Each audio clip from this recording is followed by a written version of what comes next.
Listening. À l'écoute. Yo Kamela. Kusikiliza. Ujiumvwa. Nyosonge tuba mukewa. À l'écoute pour s'informer.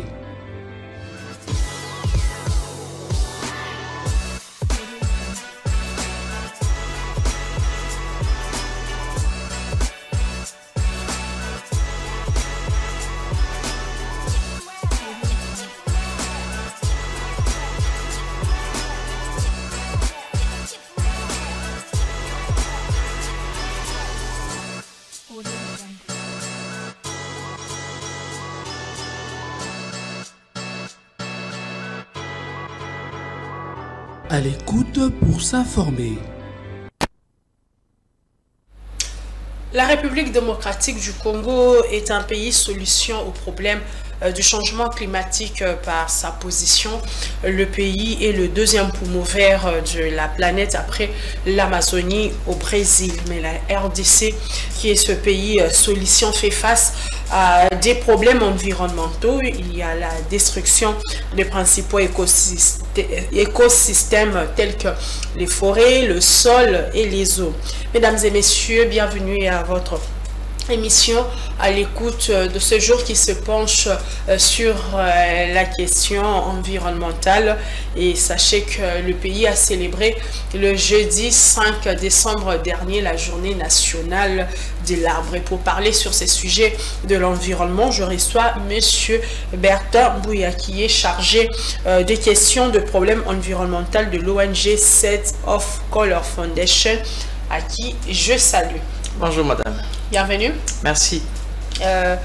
Monsieur Bertin, comme je viens de l'annoncer, mais d'abord, pour la première question, que fait l'ONG Set of Color Foundation? Comme vous l'avez dit, Set of Color Foundation est une ONG qui est dans plusieurs secteurs d'action. C'est en fait l'ensemble de personnes qui représentent chacune d'entre elles un talent, un don, une compétence pour réfléchir et répondre aux problèmes de la société congolaise. Nous avons plusieurs problèmes et l'ONG intervient dans le social, dans l'économie, dans la culture, dans l'éducation, mais aussi dans l'environnement. Raison pour laquelle, d'ailleurs, nous étions avec vous les 5 décembre pour planter un arbre. Là, c'était un projet de l'ONG dans le cadre de l'environnement. Comme vous venez de le dire, nous étions avec vous pour planter ces projets d'arbres. C'était le jeudi dernier, c'était à l'occasion de la journée nationale de l'arbre, célébrée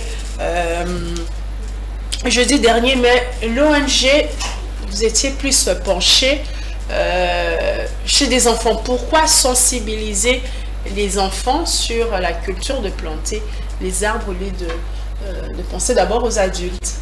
La problématique d'environnement, vous l'avez dit dans l'introduction, nous avons des écosystèmes qui sont détruits et les solutions de la restauration des écosystèmes prennent beaucoup de temps. Les arbres que nous connaissons, que nous utilisons d'ailleurs chaque jour avec des charbons de bois pour la cuisson à la maison, il y en a qui préfèrent les mikwati, d'autres les eucalyptus, d'autres de bois noir. Ces bois, pour atteindre la maturité, c'est pas moins de 10 ans. Ça prend beaucoup de temps. Donc quand on le coupe, on les détruit en un jour, mais la restauration prend beaucoup de temps. Nous nous sommes dit, pour répondre à ce problème qui prend beaucoup de temps, il faut faire recours à des personnes qui, selon l'espérance de vie, peuvent avoir l'opportunité de transformer ces rêves que nous avons. Et nous avons touché les enfants. Parce que la destruction de l'environnement que nous avons aujourd'hui, c'est l'émanation de comment les gens ont perçu l'environnement dans leur tête. Ce fait, nos parents ont une certaine conception d'environnement. Il y en a qui se disent, nous sommes nés, nous avons trouvé les arbres, nous allons couper, nous les laisserons. Ils ne savent pas qu'en coupant et en ne respectant pas le rythme de régénération des arbres, on peut terminer une forêt tout entière. C'est pourquoi nous touchons les enfants, parce que lorsque leurs mentalités seront transformées, quand ils seront grands, ils se diront, voilà, l'arbre est important, en coupant, que je pense aux générations futures. C'est comme le dit la Bible, apprends à l'enfant les bons chemins à suivre, pour que quand il sera grand, qu'il ne s'en écarte pas. C'est de cette façon que nous touchons les enfants, mais nous n'épargnons pas aussi des adultes, parce qu'il y a aussi des adultes qui... revenir sur cette question, mais les adultes, maintenant, qu'est-ce que vous en faites pour sensibiliser les adultes? Vous-même, vous êtes adulte, vous avez été sur le terrain, vous avez vu qu'il y avait aussi des adultes, il y avait des enseignants auprès de qui nous avons passé les messages. Mais voilà, en fait, chaque projet a sa cible. Mais par exemple, lorsque nous allons aller dans les provinces pour planter, ça ne sera pas forcément avec les enfants. Nous allons aller dans les églises, nous allons toucher les majeurs, nous allons aller dans les municipalités, nous irons dans les localités, nous toucherons les chefs de village, etc. Ça ne sera pas forcément des enfants. Donc, mais est-ce que par rapport à, si on doit un peu revenir sur cette culture de l'arbre, est-ce que nous les Congolais, on a cette culture-là de planter les arbres? Bon, vu notre espace, nous sommes dans la ville de Kinshasa, on a cette culture. Bon, la culture, oui, pour une frange de la population, il y a des gens qui ont cette culture-là, mais je peux dire la majorité non, parce que si vous remarquez tout autour de Kinshasa, il y a presque plus des arbres. Et même en pleine ville, ici à Kinshasa, un enfant posait la question de savoir pendant la même journée si les arbres ont été aussi importants. Pourquoi à Kinshasa, on vend tous les espaces, on construit des maisons en coupant les arbres. Ça veut dire que d'une certaine manière, il y a un problème de conscience des adultes ou de ceux qui mènent des travaux sur l'importance de l'arbre. Et donc, c'est ce que nous pouvons dire qu'à Kinshasa, il y a ces problèmes-là. Regardez aujourd'hui, pour avoir les charbons de bois, il faut parcourir plus de 200 km pour avoir les charbons, parce que les arbres qu'il y avait tout autour, il n'y en a plus. On parle de charbon, mais c'est malheureux, parce que ces arbres-là, en dehors du charbon, produisent, libèrent de l'oxygène qui nous sera respiré. Auparavant, il n'y avait pas autant de chaleur qu'aujourd'hui. C'est parce que nous avons remplacé les arbres avec de murs de maisons qui absorbent la chaleur pendant la journée et qui nous la restituent pendant la nuit. Il fait extrêmement chaud aujourd'hui, donc le problème d'arbre a perdu son sens. Auparavant, pour couper un arbre, c'était un processus. Il faut aller à la commune, demander l'autorisation, et puis ça peut prendre du temps, ça peut même te décourager. Mais aujourd'hui, on se réveille un bon matin parce que sa parcelle. Et il y a même cette faiblesse-là dans les services de l'État, je dois le dire ainsi. Pourquoi ça? Parce que l'autorité de l'État doit régner dans ce sens-là. L'État connaît l'importance de l'arbre. La maison communale connaît l'importance de l'arbre. Les services des cadastres connaissent l'importance de l'arbre. Pourquoi permettent-ils aux personnes de construire au détriment de la protection de ces arbres? C'est vrai, les personnes sont propriétaires, mais il y a des normes établies par l'État pour construire en respectant les normes environnementales, parce que c'est l'ensemble de ces arbres qui constituent un microclimat de la ville. Et donc il y a un problème. C'est pourquoi nous revenons dessus, pour passer le message à quiconque vient l'entendre, parce que nous partons dans des conditions pires qu'avant en termes de réchauffement climatique. Puisque nous parlons de l'arbre, le président de la République a lancé un projet de planter 1 milliard plutôt d'arbres d'ici 2030. Non, c'était 2023. 2023, ok. Mais comment ça a changé? Non, mais... mais alors comment y arriver alors? Mais les projets avaient déjà été exécutés et clôturés. Il y avait un rapport déposé au Conseil des ministres pour la clôture de ce projet. Mais c'est un projet qui était un appel national. Oui. Il y a beaucoup de gens, il y avait beaucoup de questions, on se pose, on se dit, mais où est la cartographie, où est les arbres qui ont été plantés, les milliards? Mais en fait, la compréhension de ce projet, c'était les chefs de l'État, c'est lui les garants des institutions, et tous les projets qui sont exécutés sur l'étendue du territoire national sont l'émanation en quelque sorte de la politique du gouvernement qui est sous sa charge. Et donc tous les partenaires financiers, techniques, les ONG qui plantent les arbres, en fait c'est de cette façon, on l'avait dit, on plante 1 milliard d'arbres, ce sont les efforts combinés. Mais c'est sur quoi nous martelons tous, on n'a pas eu de communication sur voici le nombre d'hectares qui ont été plantés, voici la cartographie, mais au moins dans le sens global, les ONG ont produit des rapports au ministère de l'Environnement, les structures internationales ont produit des rapports au ministère de l'Environnement, des particuliers ont produit des rapports. C'est l'ensemble de ces rapports qui a formé les rapports global qui a été déposé en décembre, je crois, 2023. Et ce rapport, il y a eu 1 milliard d'arbres effectivement plantés? Bon, les projets, généralement, c'est très rare que les projets atteignent 100%, mais il y a au moins un rapport qui a été déposé dans ce sens-là. Moi, à mon niveau, je me limite par là, parce que le gouvernement a acté que les projets avaient pris fin. Mais dans l'optique de continuer de planter, Set of Colors, au travers de ce projet, nous sommes fixés un objectif de planter 3 500 000 arbres d'ici 2030. Nous n'allons pas le faire seulement ici à Kinshasa, ça sera fait dans toutes les provinces. Donc vous verrez que dans chaque province, on aura pratiquement 130 000 arbres que nous allons planter. Et ça sera pour nous une contribution pour cette vision-là continue du chef de l'État. Mais quand vous vous lancez dans cette continuité de la vision du chef de l'État, mais précisément à Kinshasa, s'il faut planter des arbres, il y a des endroits stratégiques ou bien il y a de ces... Je prends les cas comme les communes de Bandalungwa, il fait extrêmement chaud. Dans ces communes-là, Lemba, Matete, je sais pas, est-ce que dans ces quartiers-là, il faut aussi que chaque parcelle puisse avoir un arbre ou comment faire, parce que il y a des coins stratégiques, si je peux revenir, pour planter effectivement des arbres, notamment dans ces genres de ces communes où il fait extrêmement chaud.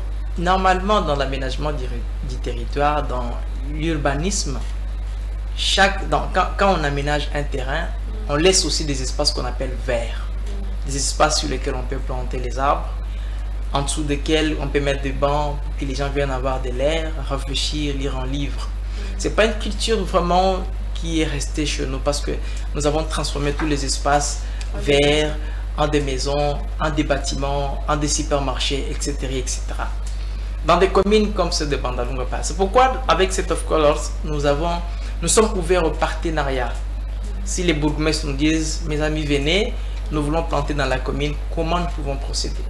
Ça peut se faire par des campagnes. Toutes les parcelles ne sont pas autant encombrées. Peut-être c'est un problème de message et d'engagement. Au travers des autorités de la ville ou aux autorités communales, nous pouvons sensibiliser les quartiers, distribuer, parce que nous avons les arbres, nous distribuons gratuitement. Distribuer les arbres à la communauté, les former pour qu'elles soient en mesure de prendre soin de ces arbres. Parce qu'en majorité, je dois le mentionner ici, les 3 500 000 arbres que nous allons planter, nous avons commencé avec une pépinière de 10 000 sur le site de l'université de Kinshasa. Nous mettons un accent particulier sur les arbres fruitiers comestibles. Donc, banzete, otoro, manga, basafu, mandarinier, oranger. Vous allez voir que c'est ce qu'on a planté. Notre ambassadrice qui a planté au Moamba a planté un cœur de bœuf, mondengue. Donc pour nous, nous disons, dans un contexte congolais, planter pour restaurer le couvert forestier doit être contextualisé. Donc ça doit être adapté aux réalités du Congolais. C'est vrai, nous avons subi la déforestation. On a coupé les arbres et il y a la chaleur. Qu'est-ce qu'il faut faire? Il faut restaurer ces sols en plantant les arbres qui vont absorber les gaz à effet de serre, donc les COD notamment, le principal gaz à effet de serre, et lutter contre le changement climatique. Mais dans cette optique, nous ne devons pas oublier que les Congolais ont besoin de fruits pour sa nourriture, a besoin de fruits pour développer une petite activité commerciale, etc.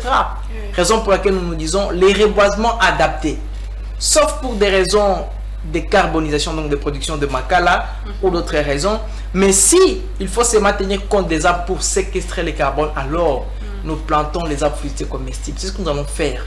Dans les communes, dans la zone urbaine, nous pouvons distribuer les arbres dans la commune de Bandalungwa. Je ne sais pas si c'est votre commune. Oui, c'est ma commune.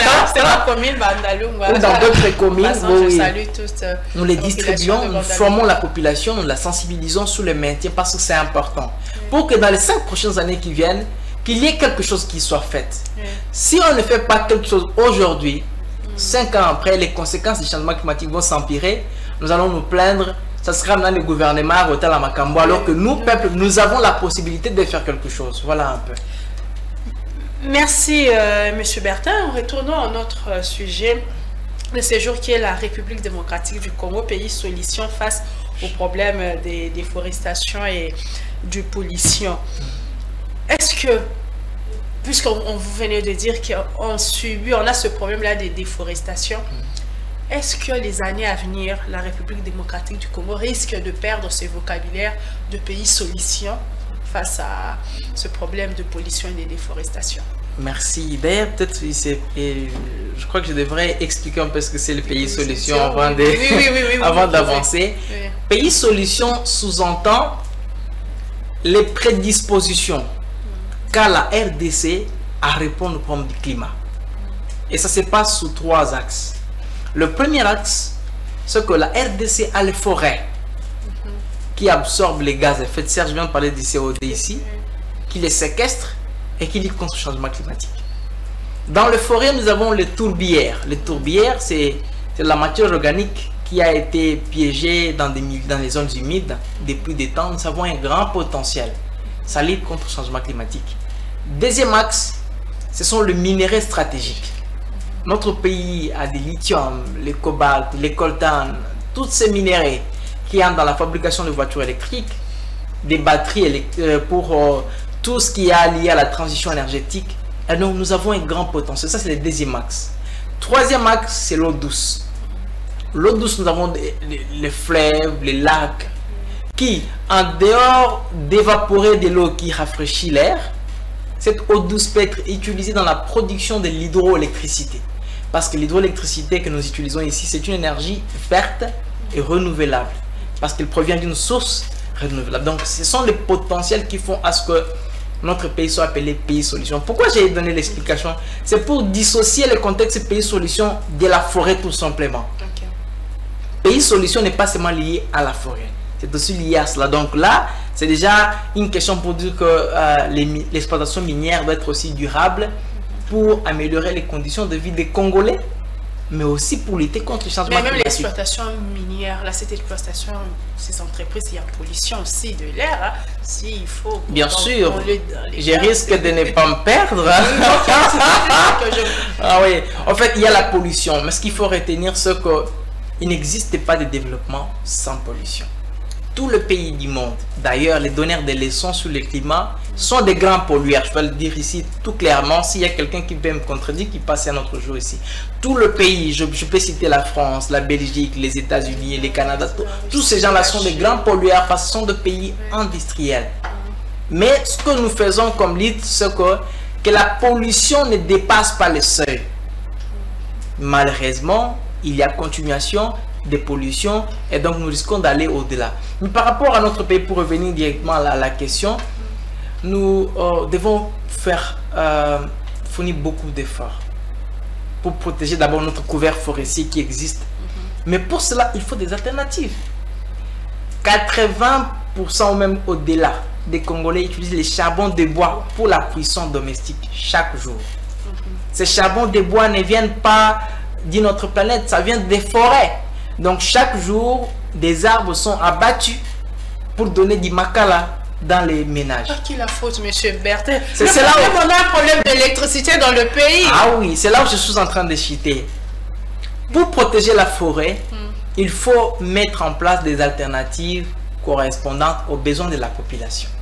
Par exemple, pour la cuisson, il faut améliorer d'autres sources d'énergie, notamment l'hydroélectricité, pour que tout le monde ait l'électricité. On peut utiliser le réchaud pour préparer au lieu d'utiliser les charbons de bois qui proviennent des forêts naturelles. Mais notre pays a aussi posé un pas très important qui est en gestation. Je crois que d'ici là, ça sera communiqué.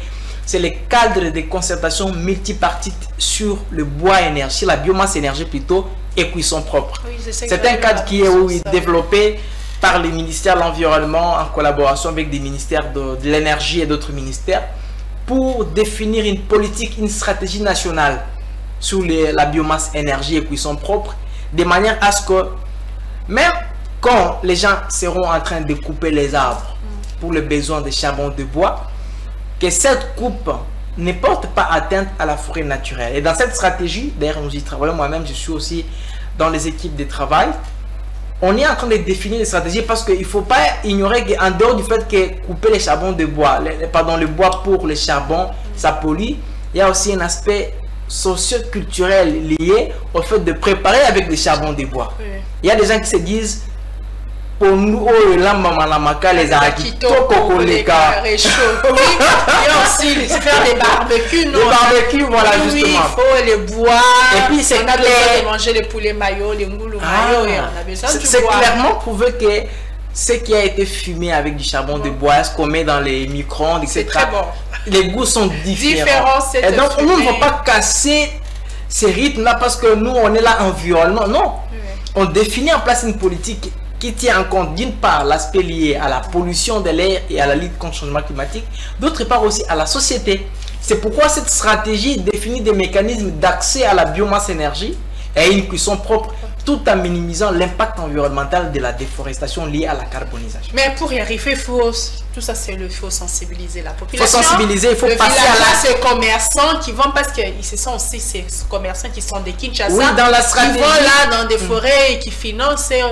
La personne s'est dit que moi je fais mon commerce. Et actuellement, apparemment, c'est à la mode. Tout le monde, commerce à Maka, les eaux foot. Oui. Je pense que c'est tout le monde qui veut se lancer dans ces commerces à Maka. Mais est-ce que comment sensibiliser ces personnes-là pour les désorienter dans ces commerces, parce que plus tard, ça risque de créer des problèmes. Vous avez touché un point très important. Je risque de sortir toute la stratégie maintenant. Je vous sors quand même un axe. Okay. On parle dans cette stratégie de la professionnalisation des acteurs de la filière de la biomasse énergie. Donc, il y aura des formations qui seront organisées par le ministère de l'Environnement de tous ces acteurs-là. Okay. Ceux qui coupent les charbons de bois, ceux qui les bois, ceux qui les transforment, ils seront formés pour être professionnalisés, pour le faire de manière à respecter l'environnement. Et donc, ce cadre de concertation, cette stratégie a beaucoup d'aspects. J'ai beaucoup aimé que notre pays ait pensé de cette façon-là.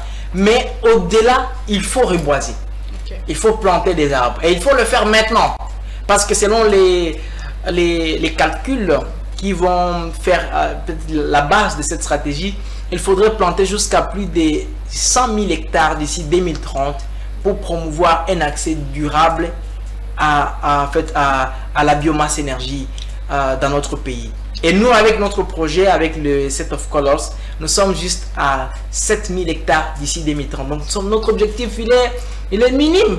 Mais pourtant, quand on parle de 3 500 000 arbres, les gens ont comme l'impression que c'est beaucoup d'arbres, alors que notre pays a besoin de plus que cela pour résoudre son problème. En fait, c'est son peste. Dans le pays a besoin, il y a des endroits où il n'existe pas de déforestation, bien c'est juste la forêt ici au l'Équateur, au Bandundu, où s'effectue, je prends le cas des arbres, la déforestation, ou bien aussi ces endroits de l'écosystème. On a vu la ministre F. Bazaïb a déploré au niveau de la concession de l'Ancélé, où l'État est en train de perdre des hectares, des endroits comme ça. Et vous pensez que dans les années à venir, si le gouvernement, bien les particuliers ne sont pas sensibilisés, je reviens sur ma question, on risquerait de perdre ce vocabulaire, le pays solution.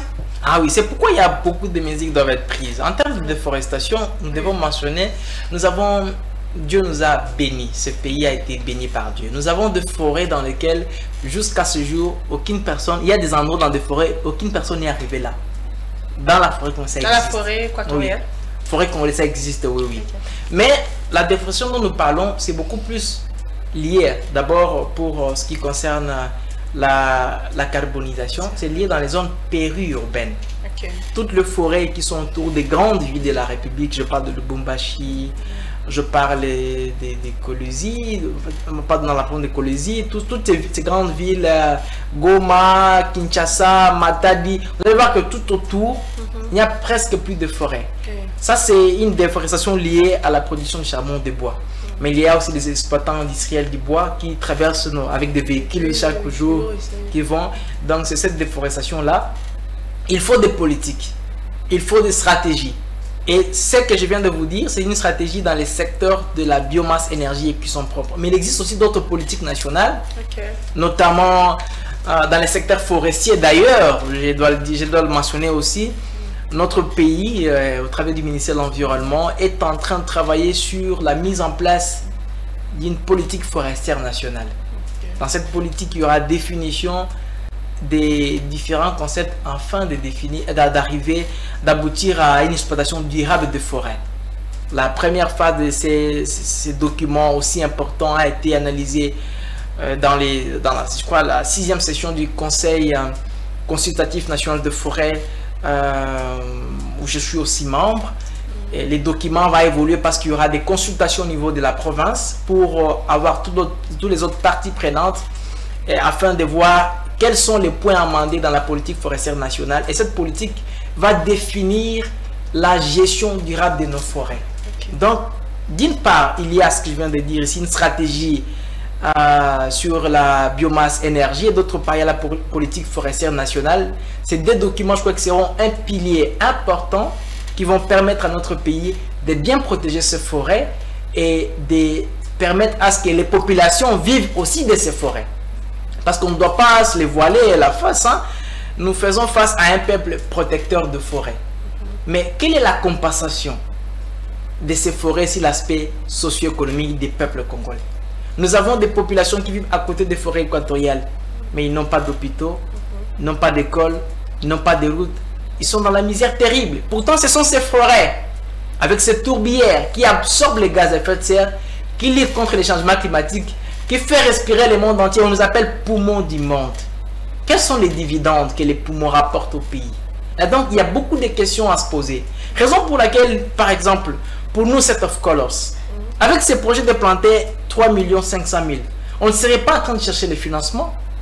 Les pollueurs qui chaque jour polluent, se développent, devaient être le premier à sauter sur ce projet pour dire voici, il y a une jeunesse congolaise qui veut reboiser pour faire respirer encore une fois de plus l'humanité, apportons-leur des moyens financiers pour qu'ils mettent en place leurs projets, parce que c'est ces projets qui vont protéger les forêts naturelles et que ces forêts naturelles vont continuer à absorber les gaz à effet de serre et lutter contre le changement climatique. Mais ces pollueurs qui ne sautent pas comme c'est cette occasion à ce projet de Set of Colors, est-ce que c'est parce que la justice congolaise ne punit pas les pollueurs? Ils se sentent, ils sont dans la liberté de faire ce qu'ils veulent. Et bon, ils se disent que bon, on pollue, mais à la fin de compte, il n'y a pas de sanction. En fait. C'est juste une question. Bon, c'est une question large.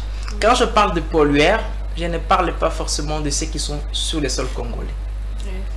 La pollution de l'air n'a pas de frontières. La fumée qui est émise aux États-Unis d'Amérique, en Chine, en Russie, en France, atteint la République démocratique du Congo 10 jours après. Donc, il y a homogénéisation de la pollution de l'air. Quand je parle des pollueurs, je parle de ce pays-là industrialisé. Le pays du Nord, qui ont des grandes industries, qui émettent beaucoup de gaz que nous appelons des gaz à effet de serre. Nous citons, je viens de citer les COD, il y a les méthanes, les oxydes de soufre et d'autres gaz qui réchauffent le climat. Il n'existe pas à ce jour, à moins que j'ignore, des contraintes pour dire que voici, c'est vrai, les principes pollueur-payeur existent, mais il n'existe pas des contraintes genre, si vous ne payez pas, alors on vous arrête. Ça n'existe pas. Ça, c'est la première chose à retenir. Ce sont des actions de volonté. La nation reconnaît, ou l'industrie reconnaît son impact sur l'environnement et se dit alors, en tant qu'humain, en tant que citoyen à l'ère de mondialisation, ma pollution affecte l'air que respirent plusieurs personnes. Alors, je donne les moyens pour qu'on plante afin d'absorber aussi cette pollution-là. Ça, c'est sur le plan... C'est vrai que, par exemple, au niveau de l'Europe, la législation devient un peu restreinte pour essayer de contraindre d'une certaine façon, mais il n'y a pas vraiment de contraintes légales, genre, tu ne fais pas, alors tu arrêtes ton industrie. Non, ça n'existe pas. Deuxièmement, c'est la jungle, c'est un écosystème. L'aspect économique, c'est beaucoup de choses. Notre pays, jusqu'à la preuve du contraire, n'a pas ces veto-là de dire que voici, comme j'ai une grande forêt, si vous ne faites rien, je bloque. Non, qu'est-ce qu'on va bloquer? Nous avons les forêts qui continuent de vivre, les arbres qui continuent de vivre, qui continuent d'émettre des produits de l'oxygène d'abord, qui nous sert à respirer, nous, ensuite les autres. Et donc, c'est un problème diplomatique. C'est comme ça que vous voyez que notre ministre Bazaïba se démène, elle fait de sorties, elle tisse des alliances avec d'autres pays, notamment des grands bassins, la forêt amazonienne, indonésienne, tout ça. Et ce que vous avez vu aussi, c'était le chef de l'État qui a même initié ses ministères d'environnement à un certain rang. C'est un problème diplomatique, politique. Et pour que ça, à partir de cette diplomatie, qu'il y ait des partenaires qui injectent des capitaux. Donc, à mon niveau, je crois que ce n'est pas un problème d'imposer quelque chose. Il faut aller de manière diplomatique, mais il faut, au-delà de la diplomatie, définir des politiques nationales pour dire que voici, nous aussi Congolais, nous pouvons exploiter notre forêt. Pourquoi pas couper les arbres, produire de bois qui vont être transformés localement. Pourquoi ne pas développer une industrie du bois ici, où on produit des meubles, on produit des objets qui peuvent être exportés pour améliorer les conditions économiques. Et avec cet argent, nous pensons aussi à une politique de reboisement. Donc si on s'attend seulement à ce que ces partenaires viennent alors qu'ils ne sont pas contraints de venir pour nous donner de l'argent, c'est les Congolais qui souffrent. Mais en interne, alors, si on peut prendre le cas de ces entreprises minières en interne, bien sûr qu'il y a aussi de ces pollueurs-là. Est-ce que la loi congolaise sanctionne sur cet en aspect-là? interne, oui. Bon, là, c'est en interne. Oui. Les pollueurs, on a des industries ici, il y a surtout ces entreprises minières, il y a des cas, il y a des études qui ont fait que plutôt là-bas ou au Katanga, ces entreprises, il y a des malformations, il y a des enfants parfois qui naissent avec des problèmes de santé. Moi, je me dis que là, au niveau, est-ce que la loi congolaise, il y a vraiment de sanctions vraiment strictes envers ces personnes? Ah oui, non, pour le niveau national, vous avez raison. Il y a un peu ce côté-là, mais il y a beaucoup de paramètres. Si vous permettez que je vous en dise quelques-uns. En fait, la question liée à l'environnement n'était pas beaucoup connue. C'est maintenant qu'il y a un grand vent, les politiques se sont mis, la société civile, et on parle de cette question. Mais par avant, ça n'existait presque pas ici. Elle existait, mais les gens n'attiraient pas beaucoup attention. Ouais. C'est pourquoi les entreprises s'est livrées à couper de grandes étendues de forêt pour faire les mines, et après ils laissent ces mines à ciel ouvert, ils s'en vont avec de l'argent, se sont enrichis, ils ont développé des choses, la population reste croupir. C'est maintenant qu'il y a une donne. On les appelle les évaluations environnementales et sociales. Normalement, actuellement, avant de faire quoi que ce soit comme projet, il faut que ces projets soient soumis à des études d'impact environnemental et social. Ce sont les études qui disent par rapport à tel facteur social, par rapport à tel enjeu environnemental, par rapport à tel risque, par rapport à telle nuisance, le projet est viable ou non dans tel ou tel milieu. Et c'est dans cette étude où on dit, pendant l'exploitation, les projets pourraient produire tel bénéfice pour la population et tel désavantage.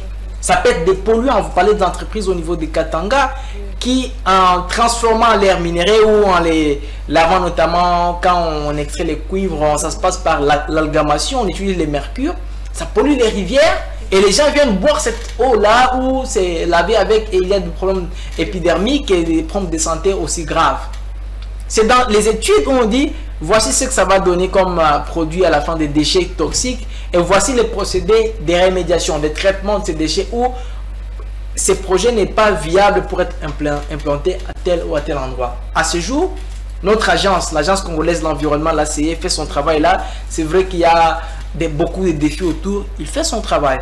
Mais il y a aussi dans les codes miniers les responsabilités des exploitants envers la communauté. On les appelle des responsabilités sociétales des entreprises.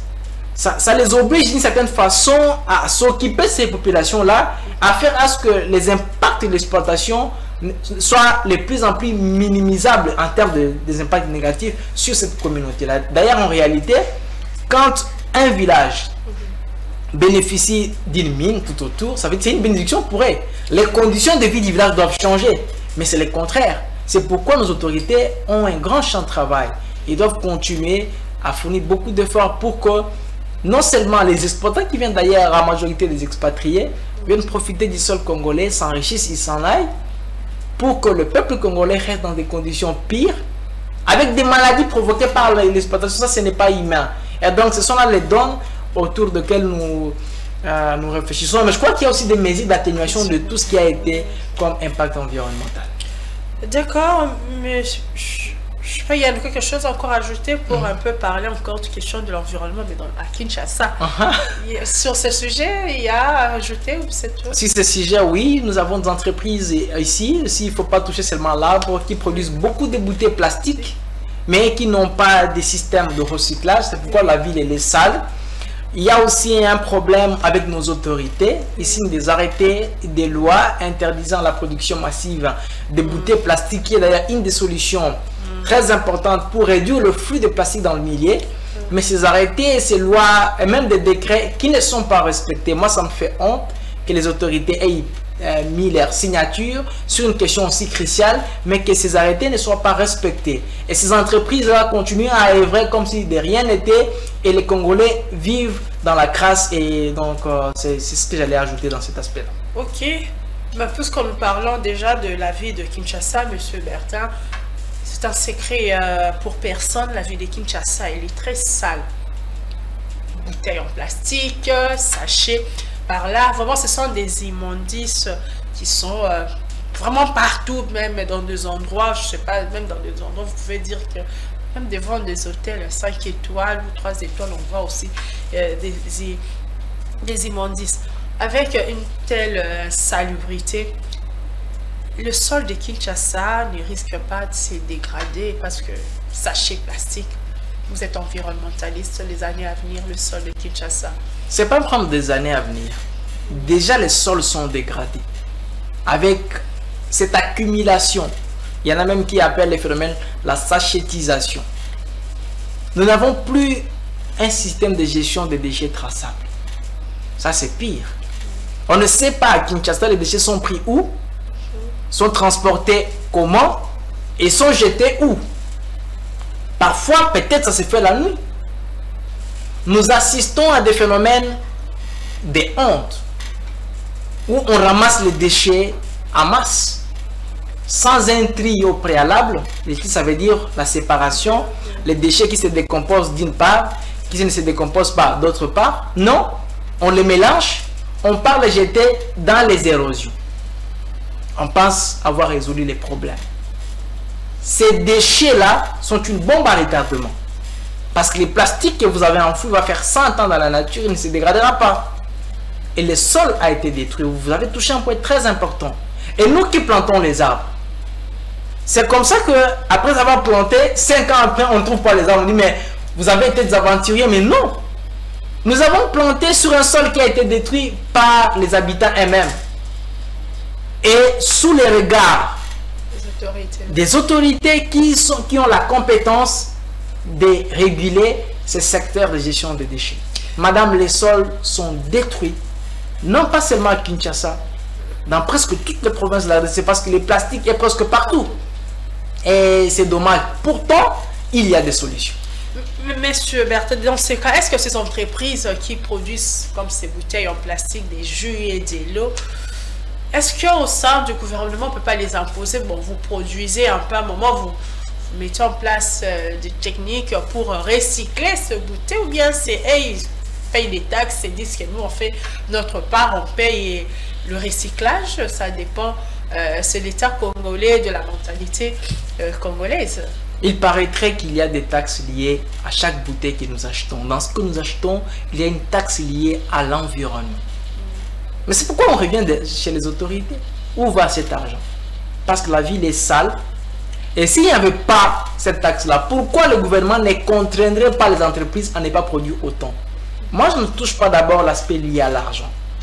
Quand on se connaît faible dans un système, on met en place des mécanismes pour s'adapter. Beaucoup de pays africains, je ne vais pas citer les noms ici, vous pouvez vous-même chercher, qui ont essayé de résoudre les problèmes de gestion des déchets, sont intervenus au niveau légal. Ils se disent, nous n'avons pas un système sophistiqué de gestion des déchets. Ça veut dire d'absorption des plastiques qui sont produits, de leur recyclage et de leur transformation. Qu'est-ce que nous faisons? Nous intervenons en amont. On se dit, chez nous, par exemple dans notre pays, les emballages plastiques à usage unique n'entrent pas. Ils interviennent par là.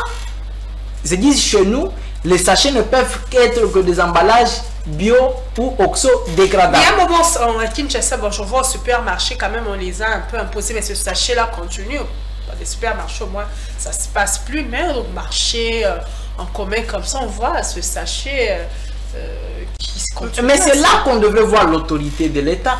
C'est là qu'on devrait voir le responsable du secteur.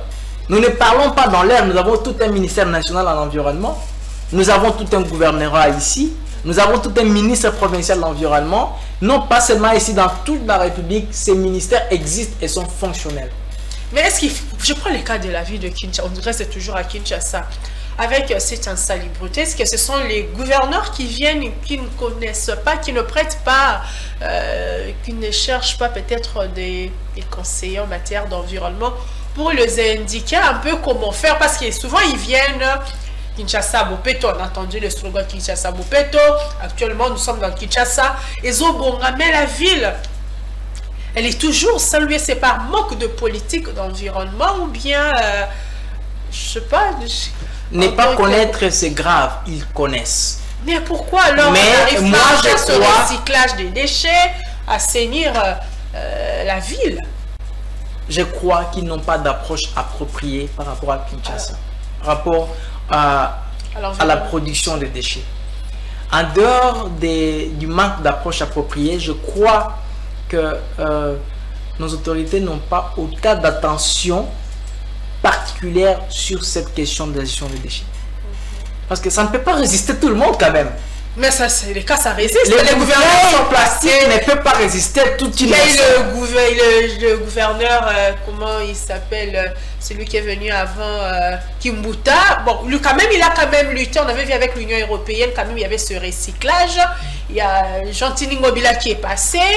Et maintenant, on a Daniel Bumba. La ville continue, on a toujours ce problème. Aujourd'hui, on va voir même qu'il y a des gens, on va dire que, bon, on va assainir la ville.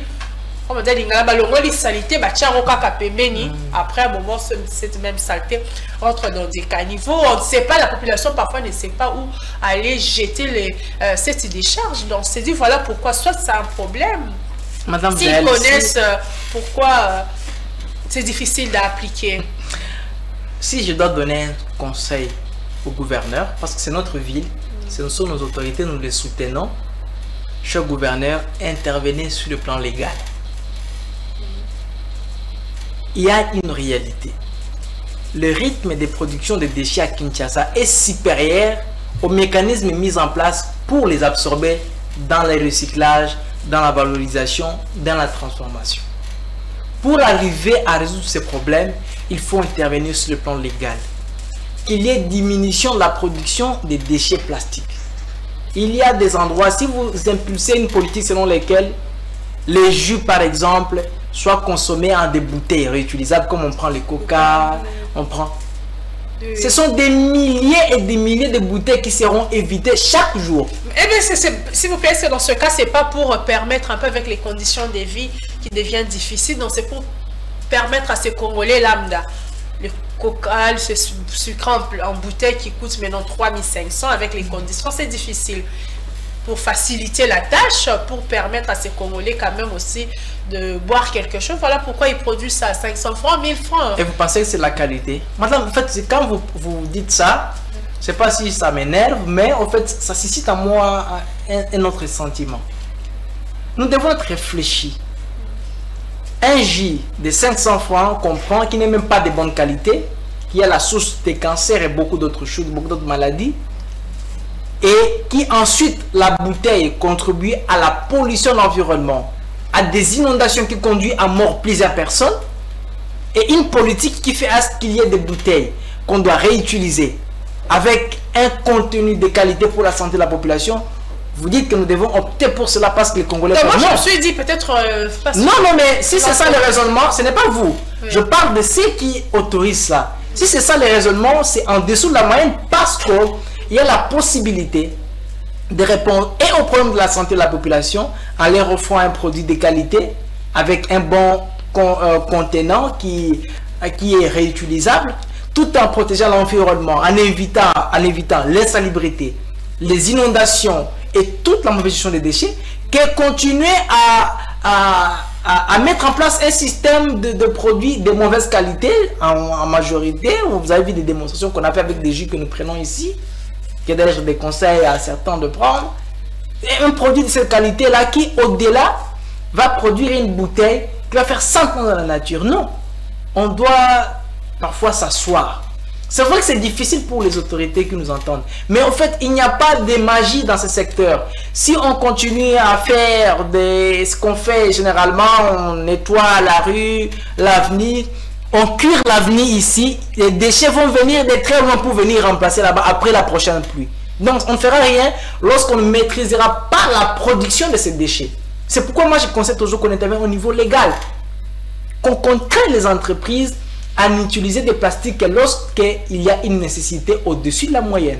Mais pour les jus, par exemple, pour l'eau, on peut les prendre. C'est les prix à payer pour un environnement propice. On se dit désormais, tu veux prendre... Et d'ailleurs, même les prix qui sont fixés par les... C'est un problème de politique du gouvernement. On s'est dit, au nom de la protection de l'environnement, l'argent affecté à l'assainissement, on peut donner ça comme subvention aux entreprises qui produisent des boissons pour que la boisson baisse des prix et soit accessible à tous avec des bouteilles réutilisables. C'est aussi une politique. Sinon, de l'autre côté, il y a des coca, excusez le nom, il y a ces boissons-là, mais il y a aussi ces boissons-là où il y a des bouteilles et après, on doit débourser l'argent pour gérer les bouteilles. Vous voyez pas que c'est pas très bien pensé. Bon, est-ce que les plastiques, ce n'est qu'au Congo, bien en Europe, sous d'autres cieux, il y a ces plastiques, mais au moins dans leur pays, ils savent comment réguler les choses. Vous voulez comparer l'Europe et ici? Mais on commence toujours parce que on va copier ce qui. Non, mais en fait, on ne doit pas être ailleurs. On doit être humble. Mais ailleurs, c'est reculé. Les plastiques, on ne trouve pas des bouteilles en plastique comme chez nous ici. Mais c'est ce que j'ai dit. Les moyens européens ne sont pas congolais. Ils respectent la loi. Chez eux, ils savent qu'on produit, mais après, de la part aussi, le gouvernement sait comment recycler les gens. Est-ce que ce n'est pas aussi un problème de mentalité, vous parlez du respect de la loi. Hein? Vous parlez du respect de la loi. Hein? Vous parlez du respect de la loi. Non, c'est compliqué. Les contextes européens ici sont différents. Nous sommes comme ça dans la mentalité environnementale. Okay. Allons avec des moyens basiques. Mettre même des contraintes. Mais il faut des hommes qui s'assument. Ben, monsieur Bertrand, nous sommes arrivés à la fin vraiment de cette émission en 1 minute. Qu'est-ce qu'il faut alors pour éduquer la population congolaise à la salubrité, à la protection de la nature? Vraiment en 1 minute parce que nous sommes déjà à la fin.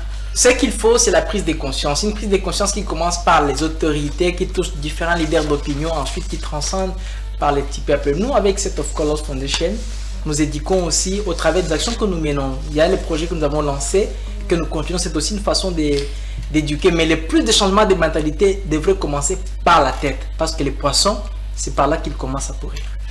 Mesdames et messieurs, nous sommes arrivés à la fin de cette émission. Nous avons parlé ce jour sur l'environnement. Vous avez écouté M. Bertin Mbouya qui est environnementaliste. Il nous a parlé, donc apprenons de ce bonne manière. Donc on met les bouteilles en plastique pour les habitants de Kinshasa, au bois Kananzela, notamment pour nos bouteilles à plastique aux hommes et aux bois Kanase. Et quand vous mettez la colère, quand tu vis dans mon coyo, quand faut pour la même bouteille, et tikali parce qu'ils ont bébi ça. Ma belle. Donc, merci à vous de nous avoir suivis. Je vous retrouve très prochainement et pour un nouveau numéro. Listening. À l'écoute. Yo Kamela. Kusikiliza. Udi umvwa. Nyonso ngetu bamukewa. À l'écoute pour s'informer.